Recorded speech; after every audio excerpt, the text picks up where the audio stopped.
souvent en soirée, parce qu'on va y revenir à la bamboche, les gens te demandent « Et tu fais quoi dans la vie ?» D'où vient ce réflexe du CV en soirée, alors qu'on est là pour se détendre. Tu fais quoi dans la vie? What are we doing in the life? Du théâtre? Bah ouais, je pourrais répondre ça comme ça. Mais double effet qui se coule. D'une part parce que la culture, comment te dire? Et puis surtout, bah c'est aussi vague que la question. Et même si je développe avec le débit de Julien Lepers dans Question pour un champion, je fais tellement de choses différentes que je suis toute seule à parler.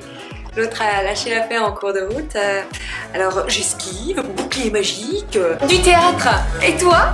Une fois l'intitulé des métiers est changé, franchement, on s'en contre qu'à la coquillette. Un petit peu quand même. On passe à autre chose le plus souvent. Alors, pourquoi cette foutue question? Pourquoi on se demanderait pas, aux prochaines Java déglinguées et autres folles ribouletingues, pourquoi on se demanderait pas, et tu voulais faire quoi quand t'étais môme?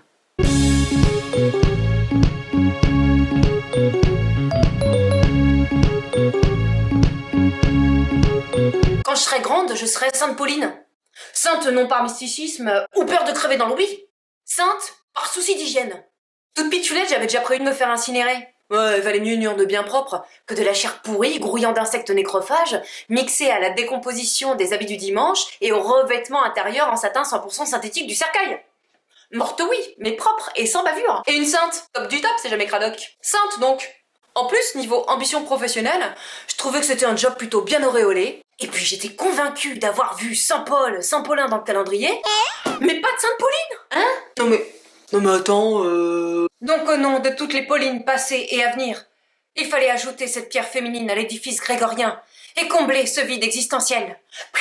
Aujourd'hui, quand on me demande d'où est née cette passion du théâtre, je peux répondre qu'à l'origine, vocation et passion n'avaient pas tout à fait le même sens pour moi. Mais après tout, l'art n'est-il pas un acte de foi?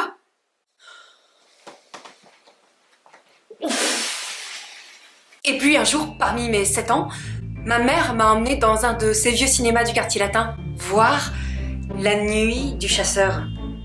À la fin de la projection, en me dirigeant vers la sortie, encore toute groggy de la séance, je suis passée devant l'écran blanc et j'ai vu mon ombre s'y dessiner très nettement et j'ai eu pendant un instant la sensation d'être l'un des 2 enfants en noir et blanc du film.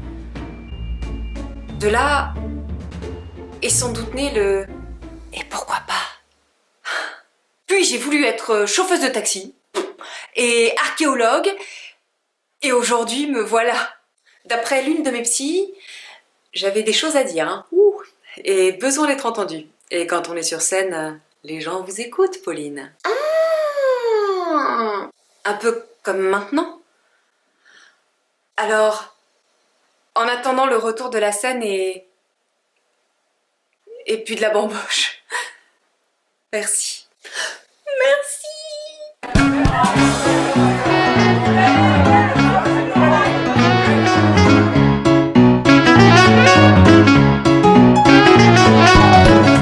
Dans la vie, je suis comédienne, metteuse en scène, ce qui m'empêche pas de collaborer sur certains projets avec d'autres metteuses en scène et metteurs en scène. J'ai fait également des collabs avec des plasticiens. Et puis j'ai intégré l'équipe du Théâtre des Gémeaux d'Avignon. Et j'ai une de mes nouvelles qui a été publiée. Je fais aussi partie du comité de lecture du Phoenix Festival, un festival de théâtre. Enfin, t'as vu ma capsule vidéo où je parle de tous les autres trucs que j'ai fait? Elle est sur Facebook, sur YouTube, elle s'appelle Petite Annonce.